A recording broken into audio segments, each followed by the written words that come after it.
كلا إذا دكت الأرض دكا دكا وجاء ربك والملك صفا صفا وجيء يومئذ بجهنم. اللہ تعالیٰ کا آنا یہ اس کی صفت ہے. سارے فرقوں نے اللہ تعالیٰ کی صفات کو فسخ کر کے رکھ دی. جہنم کو قیامت کے دن لایا جائے گا، وہ 70,000 لگاموں میں جکڑی ہو اور ہر لگام پر 70,000 فرشتوں کی ڈیوٹی ہو. 3 قسم کے لوگ ایسے ہیں اللہ ان سے قیامت کے دن کلام ہی نہیں کرے گا. نبی علیہ السلام سب کے رو پڑے، آنکھوں سے آنسو جاری ہو.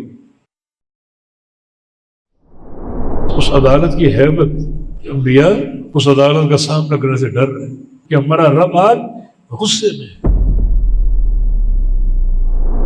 دنیا میں تو میں وزیر اعظم تھا، لوگ میرے تابع تھے، اور فلا یری الا نار جہنم، سامنے صرف جہنم کی آگ، کوئی سوال نہیں، بس سیدھے عذاب میں جاؤ. ذرے کے برابر نیکی بھی موجود ہوگی اور ذرے کے برابر گناہ بھی موجود. یہ میرے رب کی عدالت.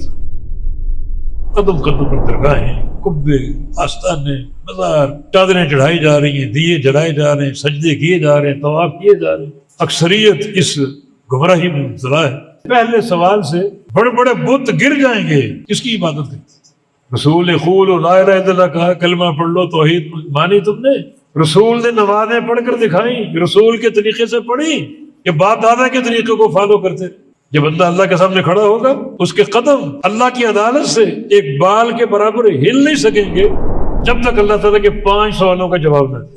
اللہ تعالیٰ کے سوال کا سب نے سامنا کرنا ہے. اپنی تنہائی کو پاکیزہ رکھو.